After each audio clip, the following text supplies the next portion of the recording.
Okay, thank you, ladies and gentlemen. Chairman, the meeting's now live streaming. I'll hand the meeting to yourself. Thank you very much, Teresa. A very warm welcome to all of you I can see on screen and those that I can't see on screen. I shall start the meeting with Julie to do the roll call, please. Thank you, Madam Chairman. Mr. Ashby. Present. Mr. Askew. Present. Mr. Atterwill. Mr. Bambridge. Here. Mr. Burt. Mr. Borrett. Present. Councillor Bowes. Yeah. Mr. Brame. Present. Mr. Brindle. Present. Miss Bushell. Present. Mr. Carter. Here. Councillor Marion Chapman-Allen. Mr. Sam Chapman-Allen. Here. Mr. Clark. Here. Mr. Clausen. Here. Mr. Coleman. Mr. Cowan. Here. Mrs. Crane. Present. Mrs. Dale. Here. Mrs. Dowling.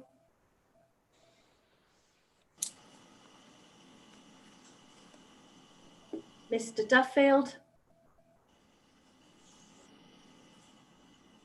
He's there. Mr. Dygan. Present. Mr. Eagle. Here. Mr. Gilbert. Here. Mrs. Gray. Here. Mr. Harvey. Here. Mr. Hewitt. Present. Mrs. James. Present. Mr. Jermy. Here. Councillor Cadell. Here. Mr. Kiddle Morris. Here. Here. Mr. Kybird. Here. Mr. Ian Martin. Here. Mr. Keith Martin. Here. Mrs. Monument. Present. Mr. Morton. Here. Mr. Nairn. Here. Mr. Nunn. Morning. Mr. Oliver. Present. Mr. Robinson. Present. Mr. Sherwood. Present. Mrs. Suggett. Present. Miss Taylor. Mr. Terry. Present.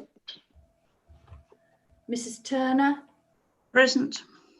Mrs. Webb. Present. Mr. Wickerson. Here. Mr. Wilkin. Mr. Wilkinson. Present. Thank you, Madam Chairman. Julie, I am here. I couldn't find the unmute button. Thank you. And can I just check with Councillor Burt because I didn't hear his response. We still can't hear you, Tim, even with mute off.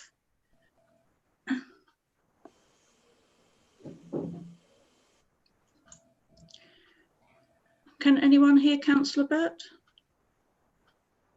No. No, I'm afraid I No. can't. No. I think, Tim, there might be a conflict between your headset and the app. You often see that sometimes in Zoom, just to be aware. If you unplug your headset, we might be able to hear you. Okay, while Councillor Burt tries to get connected to us, I will now take the apologies. Julie, please. Thank you, Madam Chairman. I have apologies from Councillor Atterwill and Councillor Marion Chapman-Allen. Thank you. Do we have any other apologies that we're aware of? Chair, please accept apologies from Councillor Taylor. Thank you very much. Okay, we'll move on to item 2, which there are 2 sets of minutes. I shall take them one at a time. So these minutes are for you to check for and to comment on the accuracy of them, if you please remember that. So I'm going to ask for, I'm going to propose the minutes of the 24th of September. I'm not going to go through them because I'm assuming you've read them all. Those in favour, will you clearly raise your hand so Julie can do the count, please?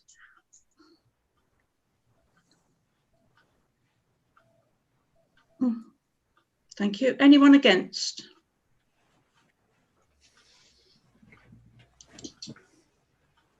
And any abstentions?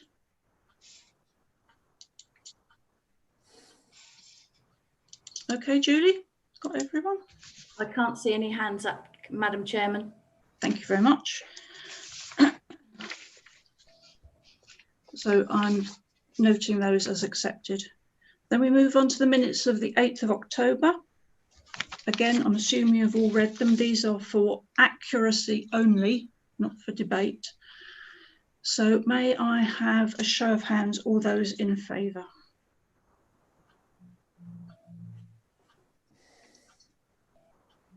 Do we have any objections?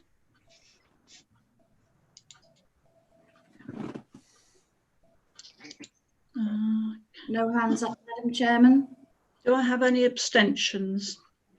I wasn't present, Madam Chairman, so I need to abstain. Thank you. Thank you very much.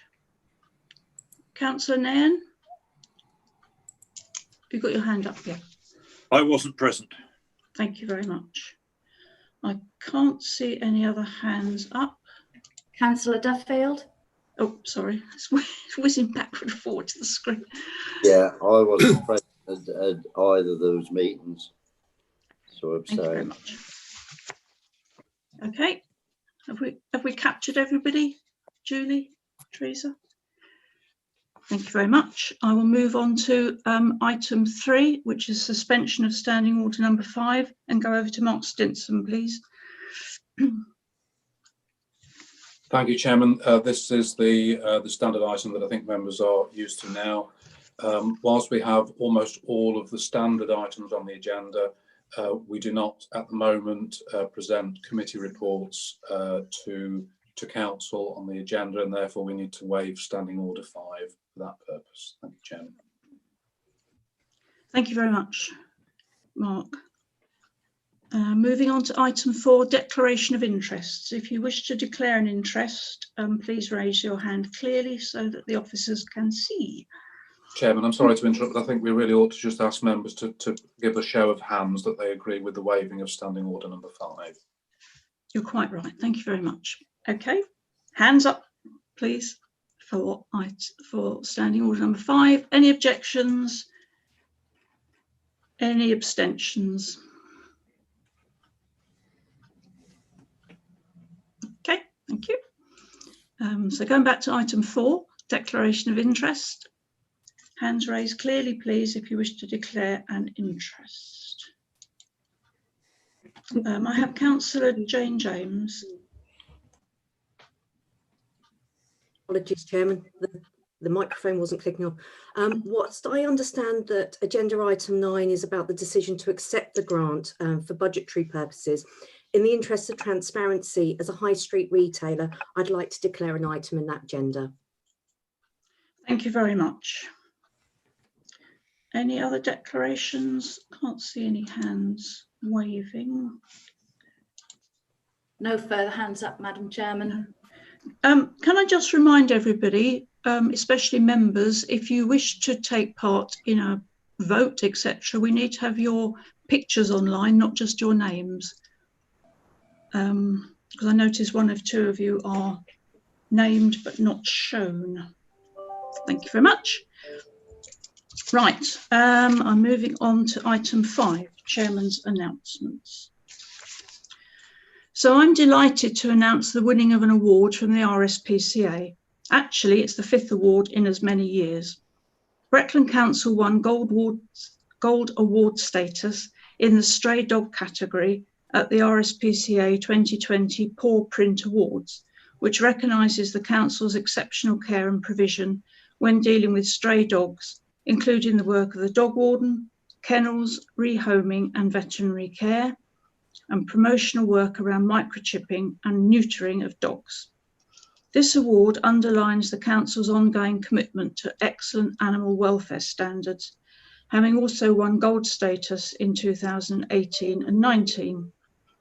The Council is in the process of recruiting an animal welfare officer who, amongst other duties, will carry out visits and inspections at licensed premises, a role even more vital during this pandemic.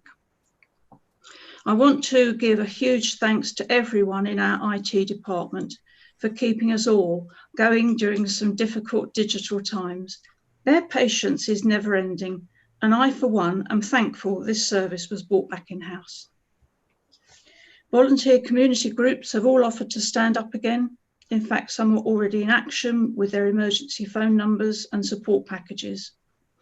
On that note, whilst the term shielding is not being used during this lockdown, there are many folk who are recognised as being clinically extremely vulnerable, or CEV for short, and they and we need to take just as much care as before. Members who volunteered before to contact and support vulnerable folk in their wards have been invited to do so again, backed up by a befriending and safeguarding training session next week. Going on to Remembrance Sunday and Armistice Day, the leader and I decided this year that a Breckland Council wreath should be laid in each market town. And according to each town's arrangements under the current regulations, this will be done by a member representative from that town. I will lay the chairman's wreath at Shipton War Memorial. The leader and I have both filmed a short statement for November the 11th and for White Ribbon Day on November the 25th. This, of course, to show support for breaking the chain of domestic abuse. I'm now going to pass to Councillor Cadell, who wishes to share a few words with you all. Thank you, Madam Tina. Thank you, Madam Chairman. I would like to thank wholeheartedly the community team in Breckland. They have helped numerous people, including myself, through this pandemic. Their boots on the ground and the voice at the end of a phone has been amazing and has made a huge difference to many lives already. So thank you so much. You are a great asset to our communities. That's all, Madam Chairman. Thank you. Thank you very much, Tina. A very heartfelt few words. Thank you. Sure. Thank you. Now I'm going to move on to number 6, leaders' announcements, and invite Councillor Chapman-Allen to make his announcements. Lovely. Thank you very much indeed, Chairman. So today, November the 5th, marks the country as it's now entered the new national restriction period, as we've seen it announced by government, in which it is hoped by all of us that we're expecting to bring the number of COVID cases, not just across Norfolk, but across the country, down to a manageable level. As we get into these new restrictions, I want to take this opportunity to remind all members and residents that Breckland Council stands ready to support all local people in any way we can. This includes providing advice and information on medicine collections, on hardship support, both in the form of the £500 isolation grant and, of course, the discretionary grant payment ring-fenced by this council to help those in difficult times. As you know, Breckland made the decision early on to allocate tens of thousands of pounds to local hardship to help those most in need to access food and essential items. And beyond that, Breckland's committed £25,000 to local food banks, and we continue to support our community fridges throughout the district. But of course, there is more important actions that individuals can take too. It remains absolutely essential that anybody with COVID symptoms books a test and that they consistently follow the guidance in relation to hands, face and space, not just protect ourselves, but protect colleagues, friends and loved ones.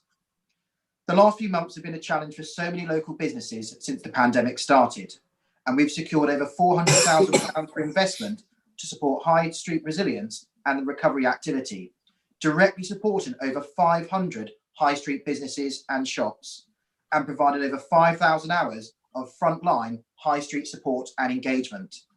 Our team continues to work closely to support businesses throughout these new restrictions and beyond by providing that grant funding, training, organisational promotions, campaigns, all which are geared up to support those businesses of any size so that they can thrive and operate safely.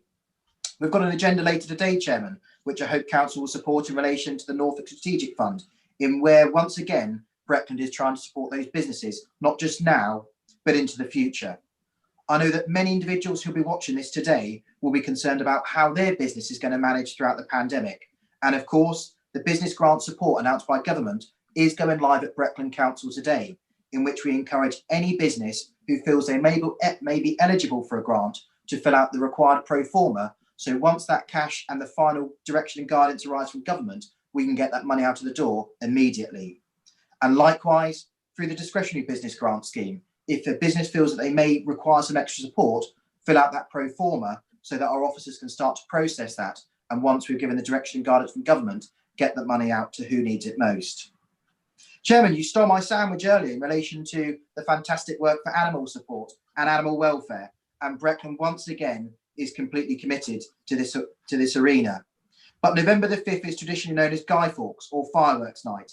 And it's so a really timely opportunity to remind residents to please be considerate to all of those of domestic and agricultural and wild animals within our district.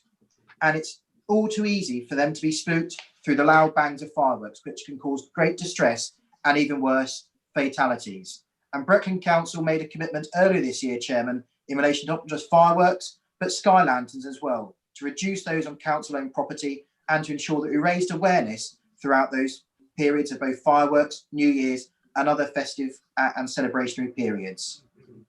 And Chairman, you once again commented on our commitment to the animal piece, in which Breckland is committed to recruit an animal welfare officer. This is a new role to the council, but will be employed to carry out those important visits and inspections on licensed premises, ensuring animal welfare is followed correctly and given that advice and support, not just to domestic, but also commercial and agricultural as well.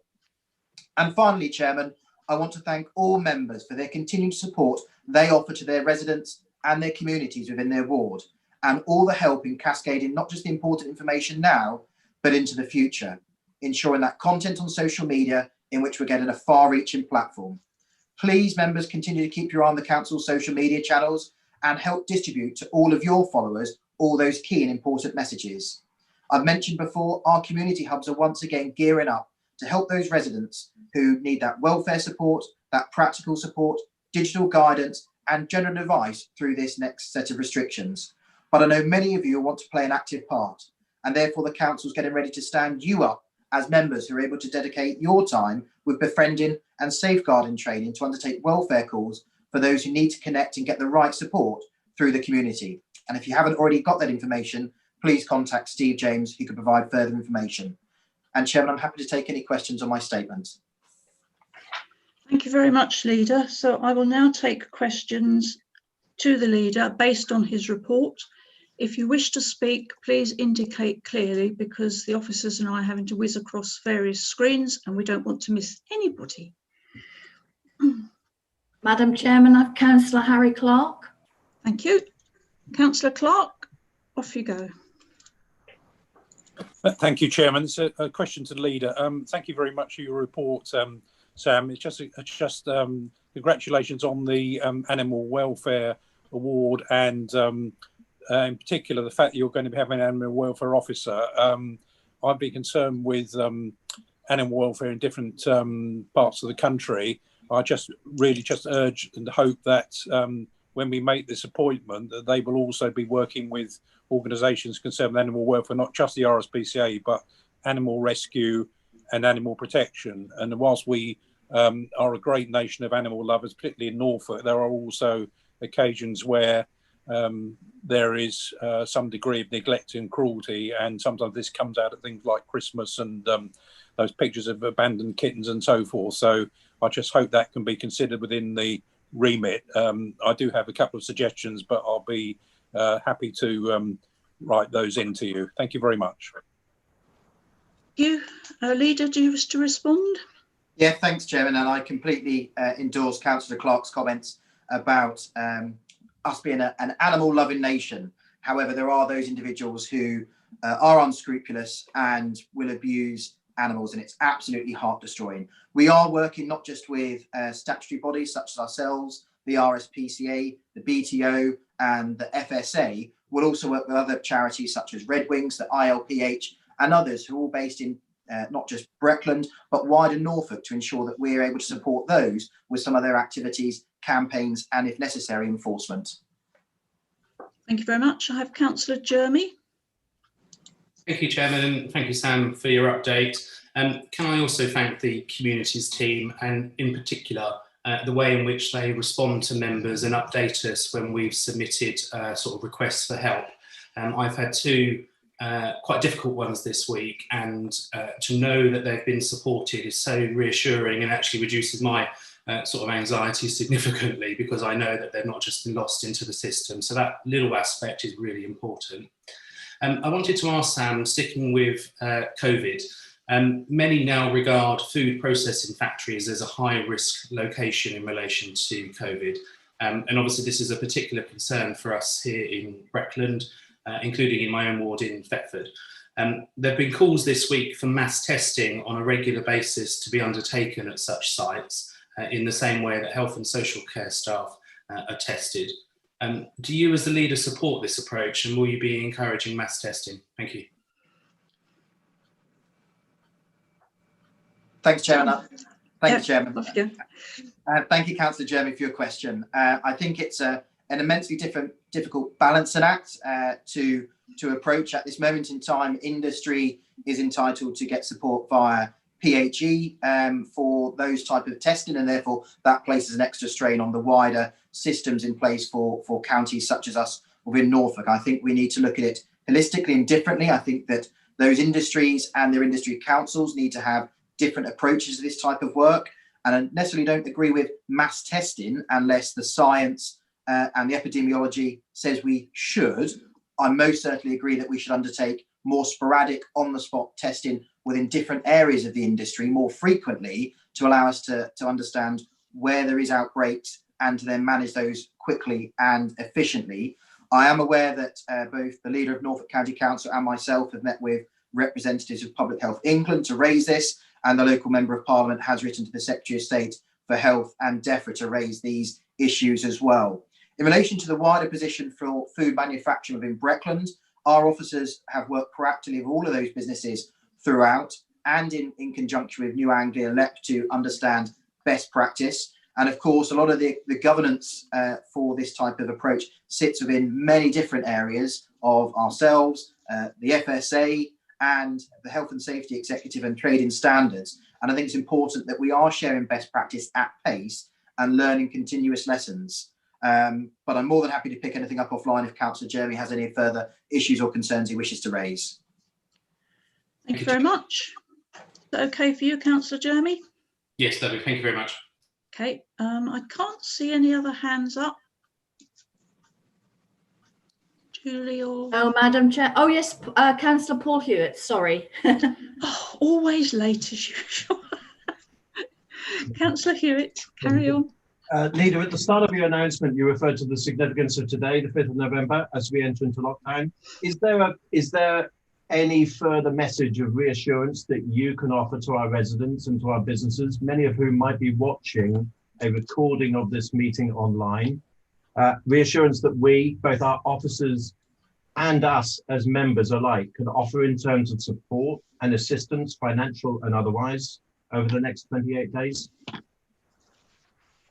Thanks, Chairman. I'm sorry if I didn't make my initial introduction clear to colleagues and anybody who's observing today's meeting. So Breckland Council, as an authority, is stood ready to support those in hardship, and that's through the tens of thousands of pounds we've allocated already through the hardship scheme, whether that's through financial support, utility vouchers, or financial money for them to be able to pay any other their primary bills.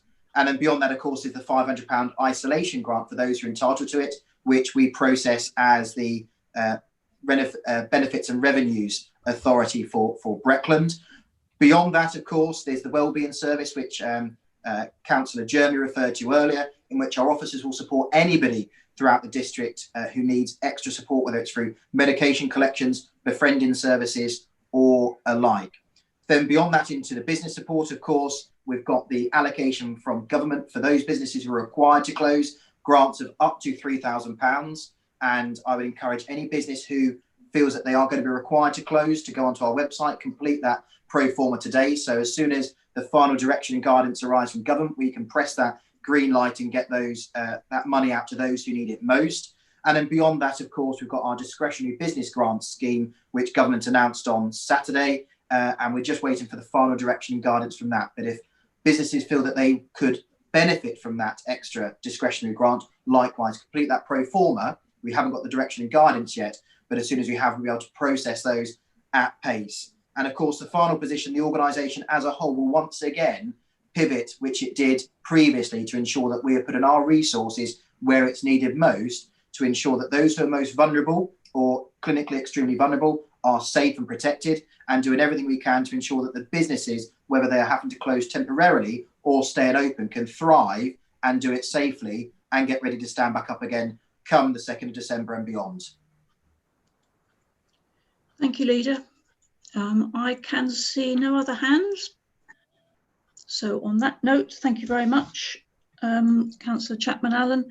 I'll now move on to item 7, questions on notice. There are none. So I shall move straight on to item 8, questions without notice under standing order number 7. If you wish to speak, please clearly put your hands up so I get it in the right order this time. Right, Councillor Jeremy. Thank you, Chairman. So a question for Sam. Sorry, Sam, I want to stick with COVID if I can. Test, trace and isolate has been a bit of a disaster nationally, despite the significant costs incurred by Serco. Local councils have been achieving a much better success rate contacting people despite the lack of funding. I'm aware of several local council leaders have written to the Health Secretary calling for a greater role and more funding for local councils in relation to test, trace and isolate. Have you written to the Health Secretary about this? And if not, will you commit to doing so, please? Thank you. Thanks, Councillor Jeremy, for your question. As you may be aware, we're just waiting for the final position on the national figure for the lockdown restrictions, in which every upper tier council will be given a percentage between £3 and £8 per capita, in which it's there to derive and support local COVID response and activities. Now, part of that may be the increase in the local track and trace team. You'll be aware that Norfolk County Council has a dedicated team. Blighted is a very small team. It's in single figures, which delivers that local track and trace. And of course, the district councils across Norfolk have pulled their resources to ensure we've got the right type of officer, boots on the ground, undertaking that direct track and trace on the doorstep. I think we have a bigger role to play, but of course that comes with two parameters. One is we have the resources and the finance to do it, and 2, we're given a lead time to undertake that. I would hate for the expectations of everybody within our communities to move from government to the councils locally, and for us necessarily not to improve that level of service. I believe we can, and I believe we have, through outbreaks we've had throughout Norfolk so far, within the Norfolk County Council and the district teams. In relation to writing to the Secretary of State for Health, I had a meeting with the Director for Track and Trace on Tuesday with other colleagues in which this question was raised, and we're waiting a response to understand where government is taking this moving forward, and some wider things in relation to possible mass testing across communities. So we have raised the question with the Director for Track and Trace, and we're just waiting a response to see where government is taking it. Thank you very much. I have Councillor Keith Gilbert. Thank you, Chairman. This is a question for Sam. I did expect to ask it actually under your report because I thought you might mention Cranswick. Anyway, I understand from reading the EDP that last month there was a meeting between this council, Cranswick, the agency supplying most of their labour, and the police about the living conditions of a lot of the Cranswick workers. Would it not have been a good idea to talk to local members to see if they had any local knowledge or information that you could take to that meeting? What was the outcome of the meeting? and what is being done about the large number of HMOs in Watton, a lot of which are in a few minutes walking distance of Cranswick, of which I have now reported over 20. Thank you. Thank you, Chair, and thank you, Councillor Gilbert, for your question. I want to start, Councillor Gilbert, by saying if you're sat on information, it's no good in your personal possession. You need to share that information with the officers. So that's what I have done. I've 20, over 20 so far. Sorry, Councillor Gilbert. My pushback to you is prior to that meeting occurring some 5 weeks ago, if you're aware of incidents which were occurring, please can I applaud you to raise that the officers straight away to help them understand the situation. In relation to the meeting which did occur, it did take place between our officers and Norfolk Police and Cranswick itself in relation to an isolated incident which was reported of 2 individuals who were in non-permanent accommodation sleeping within the Watton community. That was dealt with at pace once it came to our attention, and some re-education work has taken place with Cranswick and their understanding of how the system works for allocations of housing, and of course with Norfolk Police to understand how we can process and support any reports of rough sleeping and homelessness. I'm not aware of any incidents to the same situation in relation to that and rough sleepers or transient individuals, but if there are, please do let us know. In relation to HMOs, we have several legal HMOs across the district, and there's a public register which any member or member of the public can request if they wish to understand where they are. In relation to illegal HMOs, I think it's fair to say that this incident which has occurred in Watton has highlighted that there are some within the community, but that is no different to any other market town and community up and down the country in which illegal HMOs occur. And I would ask that members and the public alike, if you have any concerns or reservations about the safety and welfare of your fellow residents and neighbours, please do report it to Breckland Council using our online website, and our officers will take the relevant time to investigate that.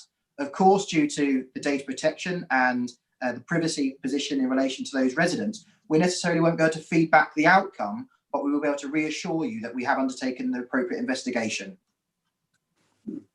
Can I come back quickly, Madam Chairman? And the initial incident for the a few gentlemen sleeping rough in cars in Watton, can I applaud the council for the action they took? When it was reported, I did go down there and speak to the woman who it was outside her house. So yes, that was dealt with very quickly, and I do thank the council for doing so, because it's not fair on the people who come here to work in our area that they have to endure these conditions and end up, some of them, sleeping rough. So I thank you very much for that swift action on that. But HMOs are a big problem here in Watton, and as I say, I am reporting them into the office as soon as I hear of them. Delivery drivers are very useful. Thank you, Councillor Gilbert. I have Councillor Burt and then Councillor Clark. And Councillor Webb. So Councillor Burt first, please. Thank you, Chairman. Thank you, Chairman. Hopefully you can actually hear me now. I had a Windows update, which meant that I'd lost my audio earlier. A question for the leader, please. As we now know, the Head of Paid Services is a statutory role and one which must be filled by an officer of this council. That is by law that they have to be an officer.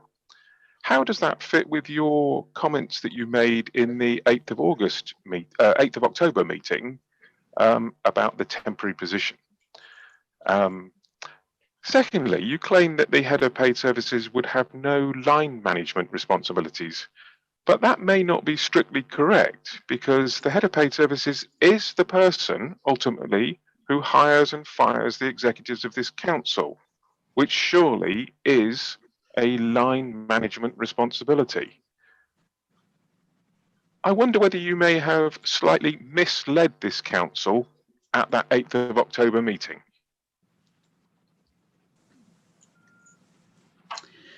Leader, do you wish to take this? Yeah, thanks, Chairman, and thank you, Councillor Burt, for your question. It's quite difficult for me to respond on the hoof, as I wasn't cited in the question in advance, but I'll attempt to reassure you. Councillor Burt, I'm not an A-star scholar in relation to the Constitution and the local government regulation. That's where I indulge officers of this council to advise members what is right and what is proper. And I have not been given any advice to the contrary that the head of paid service, who has been appointed, can undertake that statutory responsibility. In relation to the head of paid service and direct line management responsibility, I'm afraid you are incorrect in your statement that it is not the role of the head of paid service or the chief executive to undertake hiring and firing of chief officers of this council. That falls to a joint appointments panel of both ourselves and Breckland District Council to make that final decision if we are firing or hiring any of those individuals. And in relation to other grade of staff within the authority, that goes through to the appropriate reporting channels with their line manager and the head of HR supporting them through that process. So I'm still confident, Chairman, unless anything has changed in the preceding 3 weeks, that the appointment of the head of paid service still has no direct line management responsibility and is responsible for hiring and firing. Thank you, Leader. Chairman, I may be able to assist on the first point. I was going to ask. So there are plenty of examples where external individuals are classed in law as officers of the council, and in terms of the appointment of the head of the paid service, there is nothing that requires that appointment to be of an existing officer of the council. So we have a temporary fixed term appointment of an officer of the council until the 31st of March. Thank you, Chairman. Thank you, Mark. I'm moving on to Councillor Clark now. And Councillor Clark, can you phrase it in a question at the beginning, not a long statement, please? As I normally do. Thank you very much, Chairman. This is I'm just conscious of time because I want to get everybody in that wants to speak. Thank you, Chairman. This is a question. I think the appropriate executive member is Councillor Bambridge for Environmental and Public Protection. Councillor Bambridge, I've read in the EDP that Norfolk County Council have confirmed that they are working closely with ourselves, Breckland, on a flood risk study, as we don't have a district-wide surface water management plan. Quite a long number of my residents in my ward, and I know in other councils' wards, have been affected by surface flooding. The statement says in the press that they'll be positioned to share more details on the study by mid-November. Can you confirm that affected members in high-risk areas will be consulted or involved in this study, and also there will be proper communication with residents affected in those high-risk areas around the Derham stream? I'm very happy to write to you with detailed, further detailed inquiries, and also to receive a written response from you if that's more helpful. Thank you. Thank you, Councillor Clark. Leader? Oh no, sorry, Councillor Bambridge. Yeah, thank you, Councillor Clark. I think it's me, actually, Chairman. Chairman, I think the question should be directed to me. Sorry to interrupt. So we are talking about the Derham stream here, Harry, I take it. So Councillor Philip Digan made me aware of the situation, and I have subsequently asked Rob Walker to investigate, and I am aware that those investigations are ongoing and will be pulled together. So if I could defer to Rob Walker for the absolute up-to-date position, if that's what you would like, I will willingly do so. But otherwise, as and when we have answers, then yes, we can share them. But at the moment, we have more questions than answers. Thank you very much, Councillor Clausen. I'm moving on to Councillor Cadell, and then I have Councillor Dowling afterwards. If there are any other hands, please get them up now. Mr. Wickerson, I can see you. Okay, Councillor Cadell. Thank you, Madam Chairman. I have a question for Councillor Alison Webb, actually. There has been, as has been alluded to, there has been a large number of multiple occupancies identified in Watton. Can you update me as to what is actually happening regarding these? Thank you. Thank you, Councillor Kiddle. Yeah, good question. Following up also from Councillor Gilbert's reference to the fact about the houses in multiple occupancy. Basically, what it is yes, there was a number of houses in multiple occupancy in Watton, but I will say it's very similar to other areas in Breckland where we've had cases of outbreaks which we've looked at and we've handled. Some of them, I'm going to say to you, we were aware of, and some of them we were not aware of. So this is the really most important thing at this stage, because this is early stage. We're looking through each case individually. The first thing we're looking at, obviously, is to make sure that we're supporting self-isolation of those that are tested positive. That's the most important thing at this stage. Rest assured, though, that following on from this, all houses of multiple occupancy will be fully investigated and action taken if necessary. So first thing is to make sure that we're controlling the virus spread, and then take it from there of what we need to do after that. So please, anybody who actually is aware of any houses of multiple occupancy where they've got concerns, please let us know, and then we'll be able to deal with it. But thank you for bringing that question forward. Thank you, Councillor Webb. Councillor Dowling. Thank you, Chair. There's a question for the leader. Does the leader agree that Norfolk County Council spending more than £1 million of taxpayers' money on the Cosy Carpets building in Thetford, only to return it to the premises owner, is highly regrettable? And was the leader consulted on this decision? Over to you, leader. Thanks for the question, Councillor Dowling. I wasn't aware of the asset disposal from Norfolk County Council, and actually, at best practice, I wouldn't be aware of Norfolk County Council disposing of assets within the Breckland area unless it was a requirement that we were part of the ownership or anything in relation to that. And it's not for my place either to comment on Norfolk County Council's disposal policy in relation to this asset or any others. I'm more than happy to pick it up with Norfolk County Council if Councillor Dowling so wishes.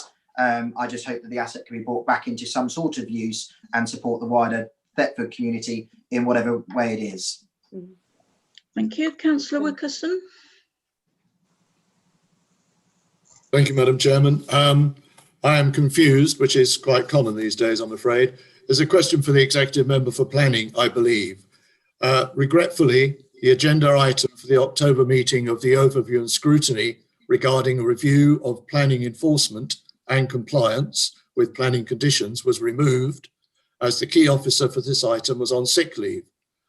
As the item has now been deferred for 3 months, can the Executive Member please confirm the total number of cases of planning enforcement referred to the team in 2020, as the actual number of said cases reported in the Planning Enforcement Register on our own website only shows 3 such cases as of September the 17th. However, at our meeting in September, in a presentation, it was quoted, and I quote, 207 planning enforcement complaints resolved. Can the Executive Member for Planning please educate me as to the difference between the report given in September and what is actually shown on our website? Thank you. Councillor Clausen.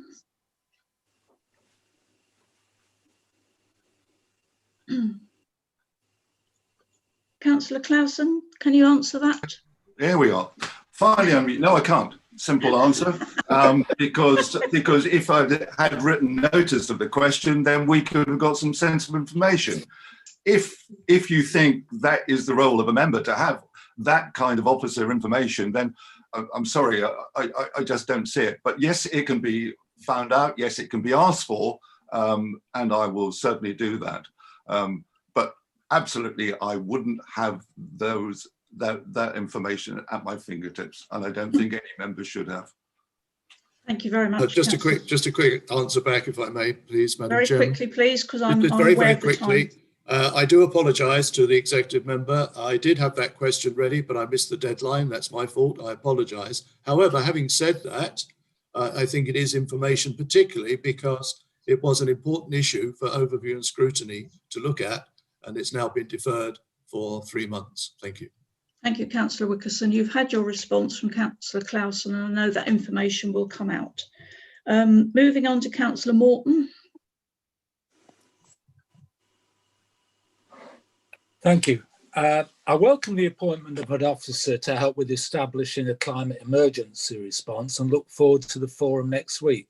However, I am concerned as to whether we are sufficiently resourced to take advantage of substantial schemes being rolled out by central government. Can the executive member for sustainability confirm that we will be seeking funds under the Green Homes Grant Fund for Local Authority Delivery, where expressions of interest have to be recorded midday tomorrow? Thank you. Councillor Sherwood, I guess, for that one. Thank you very much, Madam Chairman, and thank you very much, Councillor Morton, for your question. I wondered whether I would go through the meeting today without hearing from you, and I'm pleased to hear from you. We've had a high number of applicants for the new permanent, for the new role, fixed term contract role to help with the climate. So we're particularly pleased about that. So that's moving forward very well. My officer who's been supporting me during this initial phase of the climate strategy has been in touch with all the relevant departments, and they're all been looking at the various grants and all of the schemes that are available. I haven't got an exact answer to your question on the response before the deadline, but I will seek that and I will respond to you directly. Thank you. Thank you very much. Can I just check with Mark Stinson, who's timekeeping for me, how we're doing, please? We're just shy of 20 minutes, Chairman. Thank you very much. I'm now going to move on to Councillor Brame. Thank you, Chair. I have a question to the leader. Firstly, Sam, I'd like to thank you for reinstating the members' briefing and making sure that they go out to all the parish clerks and parish councillors so that people know exactly where we are in the current situation. I think all the members will agree that that is one of the really good things that you are doing as leader in keeping us up to date. I do have a question. The question really is that could you explain to probably the thousands that are watching on YouTube today, because lockdown has started, why Norfolk should be part of it? We've had a lot of people, businesses and everything else who say, well, we don't have any here, it's very low. You know, why should we be locked down? And I wondered if you could take this opportunity to explain how we are going to help the NHS, the country in general, by really complying with this lockdown. Thank you, Councillor Brame. Over to you, Leader. Sam, you're muted. They are. I always promise myself I'm not going to do it at a meeting. Every single meeting I do at one point. Chairman, thank you, and Councillor Brame, for your question. It's a matter of timing, Councillor Brame. I know that there were many individuals who were calling for a circuit breaker of 2 weeks, and I think it's fair to say that the scientists, the medical advice is that for this to be effective, or any type of circuit breaker to be effective, it has to be for a longer period than 2 weeks, due to the epidemiology around the virus itself and its ability to spread within the community and workplaces.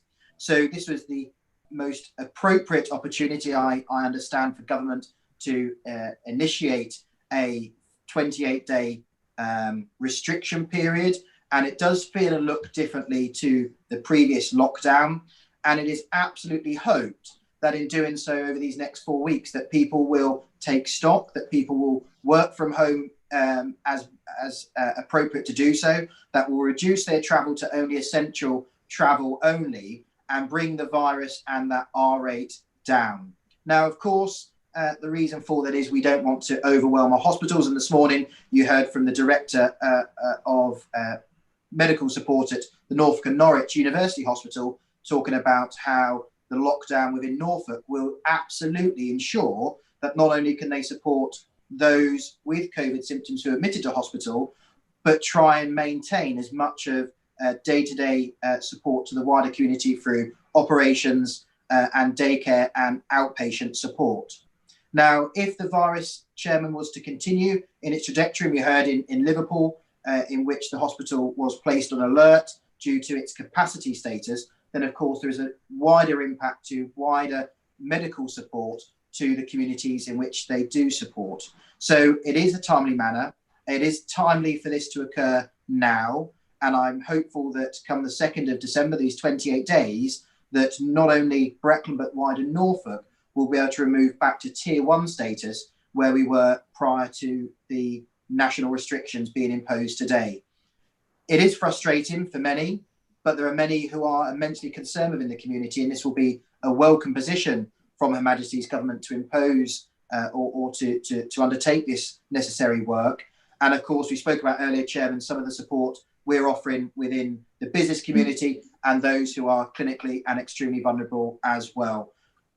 In relation to the communication, Chairman, I will keep that going until early 2021 for both members and wider parishes. And I will try and feed in as much information which I think is relevant and important, and anything which is immediate changes, of course, I'll send an email directly to all of that distribution is to ensure that all of us are aware of what's occurring, not just within our community, but the wider county and the country.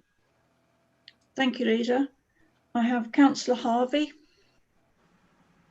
Thank you, Chair. A question for the relevant Cabinet member, please. We have received lots of messages from concerned residents with the increase in rats on our rivers. Can you please clarify the baiting regime and if he thinks it is working efficiently or needs to be updated?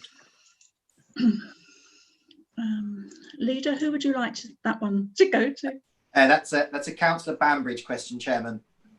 Thank you. Councillor Banbridge. Just to remind everyone, we only have 5 minutes left and I've got 2 more questioners. So Councillor Banbridge, if you could answer succinctly, that would be lovely. Thank you, Councillor Harvey. I do recognise you have a problem. I would like to know where it is. In other words, is it on Breckland property or elsewhere? And I will write to you with an answer. Thank you very much indeed. Could I just come back? It is Breckland property, yeah. If you could tell me where. Yeah. I will write to you. I'll email you, okay? Thank you very much. Councillor Terry, please.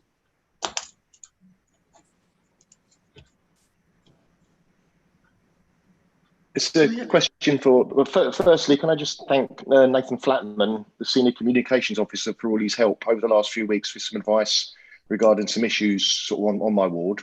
I've now got a question for Sam. After a recent meeting with Acting Sergeant Caroline Wall from Thetford Police, it is a growing concern that young people are becoming, sorry about that.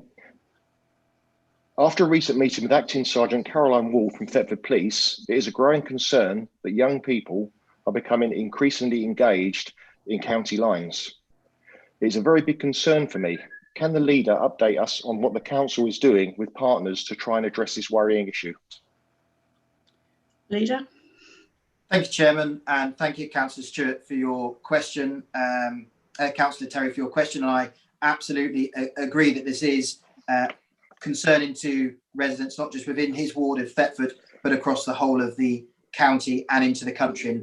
And to reassure members and remind members that this council invested over £1 million into our vulnerability programme, and one of those important parts of that work was to reduce county lines, in which this council has committed some £70,000 to ANPR cameras to Norfolk Constabulary to reduce and deter criminal activities entering our county. Councillor Terry will also be aware that himself and I were meant to undertake an engagement session at Thetford Academy, but sadly that was deferred due to lockdown, in which Breckland Council and colleagues from Norfolk Constabulary were working to raise awareness and to reduce the position on whistleblowing within the community, so that individuals could feel safe to report any drug-related activity which is undertaken, and to ensure that we try to eradicate it from our communities and, more importantly, our schools.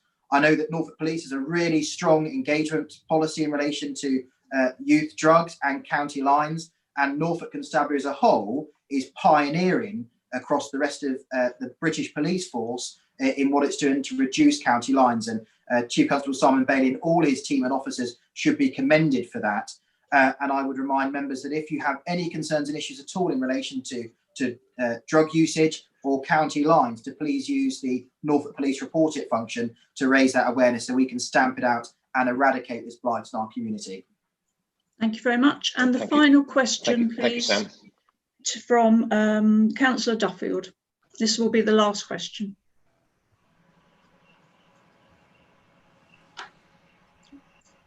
Councillor Duffield, are you there? No, I didn't have a question. Oh, okay. Thank you very much. Well, that's brought us neatly to the 30 minutes. And please, could I remind all members, if they are going to have questions that require detailed information, as Councillor Clausen said, none of us can carry it all in our head. I'm going to do a degree in constitutional law at the end of my session, I think. But any information that you can get to officers or cabinet members prior to a meeting will mean then that they can come back with answers that not only help all of us in the council, but all the members of the public that are joining us.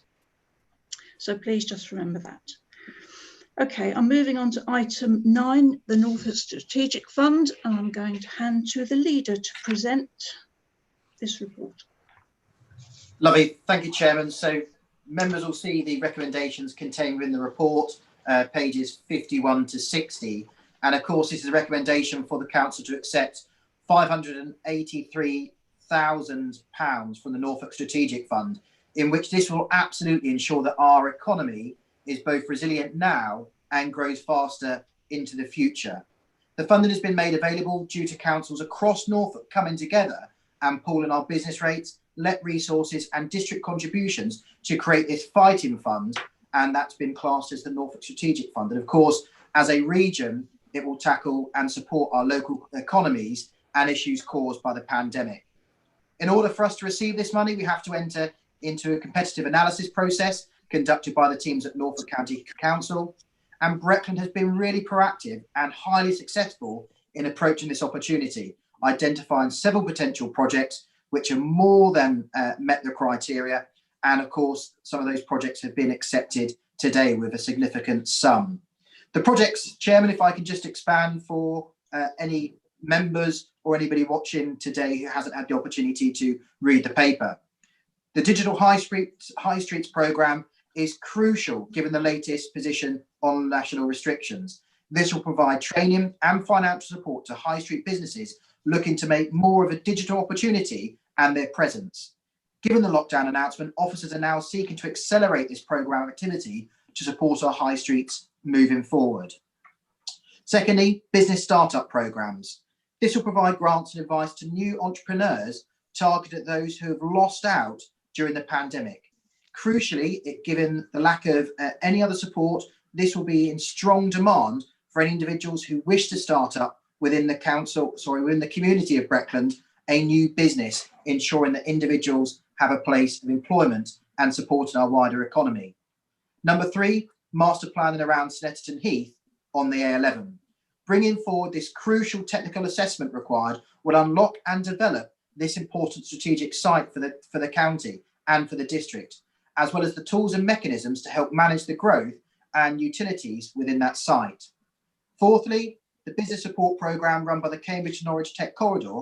This will help all businesses across not just the A11 itself, but into the wider hinterlands around the A11 to help grow their businesses faster and cluster them together to find possible future investments. I'm more than happy to take any questions in relation to this, Chairman, but I just want to say that the action we've taken today shows our support packages to businesses is over £1 million throughout the district. Thank you, Leader. Do we have any questions for the Leader before we move to the recommendation? Madam Chairman, Councillor Borrett. Thank you. Councillor Borrett. It's not a question from the leader, but really just support for the proposal. And I just wanted to really say thank you to the staff at Breckland. This is a time where people haven't been doing their day jobs. They've been helping support vulnerable people across Breckland. And I know that the team's been very involved with the outbreaks at Cranswick and Banham Poultry. But to be able to deliver a piece of work as big and as important as this throughout, which is business as usual at the council, and a key part of Breckland's responsibility in growing the prosperity of Breckland, because if we can create jobs and good jobs in Breckland, then that means that our local residents have more opportunities for work, and that leads to greater resilience and greater prosperity. So I think this is an incredibly important piece of work, and I'd like to congratulate everybody involved with it, and say to the leader that I thoroughly endorse everything he's just said. Thank you. Thank you very much, Councillor Borrett. Do we see any more hands? No, Madam Chairman. Thank you. So the leader has made the proposal for this recommendation. Do I have a seconder? Madam Chairman. Thank you. And Julie is going to do a roll call vote for this item. So when your name is called out, please answer. And if you can remember to switch your mute on like the person before, the one before your turn, we should get through a bit quicker. Thank you very much. Over to Julie. So this is the recommendation en bloc under item 9. All those in favour, please say so to Julie, or if you're going to object or abstain. Okay, Julie. Thank you, Madam Chairman. Councillor Ashby. Agree. Councillor Askew. For. Councillor Bambridge. Agree. Councillor Burt. Councillor Borrett. For. Councillor Bowes. For. Councillor Brame. For. Councillor Brindle. For. Councillor Bushell. For. Councillor Carter. For. Councillor Sam Chapman-Allen. For. Councillor Clark. For. Councillor Clausen. For. Councillor Coleman. Councillor Cowan. For. Councillor Crane. For. Councillor Dale. For. Councillor Dowling. For. Councillor Duffield. For. Councillor Dygan. For. Councillor Eagle. For. Councillor Gilbert. For. Councillor Gray. For. Councillor Harvey. For. Councillor Hewitt. For. Councillor James.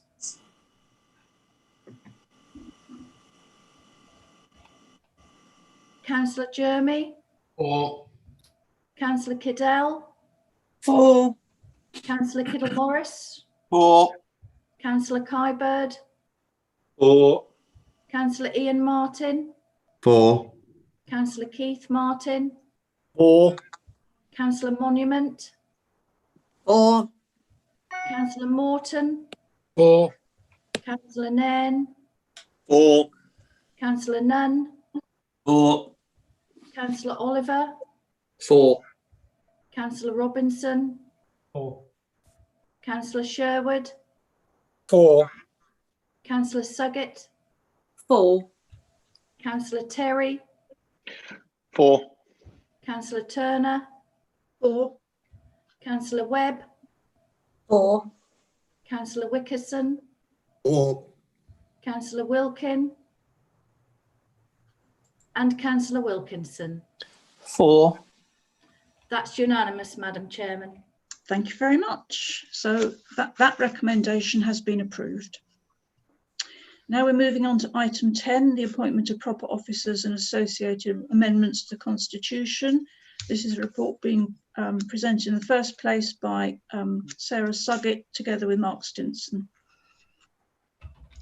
Chairman, I'm happy to pick this up because it's a technical report. Thank you.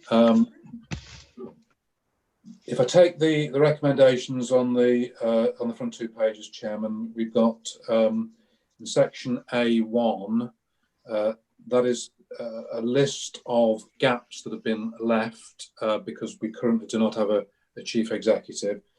So the proposal there is, as we have previously done in respect of signing of agendas, is to appoint all of the directors in addition to the chief executive as the proper officer for that role.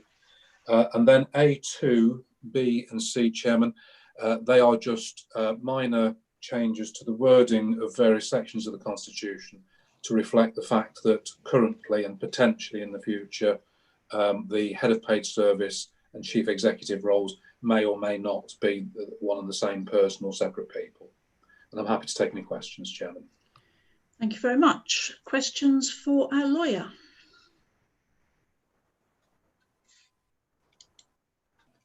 I see no hands up, Madam Chairman. Oh, this is all going too well. Okay, I'm going to ask Councillor Suggett, are you proposing the recommendation? Yes, I would like to propose the recommendations, please. Thank you. Happy to second it, Madam Chairman. Thank you very much. So I'm going to take all these en bloc again with a roll call vote. So over to Julie. Thank you, Madam Chairman. Mr. Ashby? Agree. Mr. Askew? Mr. Bambridge? Agree. Mr. Burt? Mr. Borrett? 4. Councillor Bowes? 4. Mr. Brame? 4. Mr. Brindle? 4. Miss Bushell? 4. Mr. Carter? 4.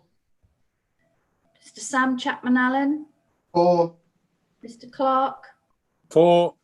Mr. Clausen? 4. Mr. Coleman?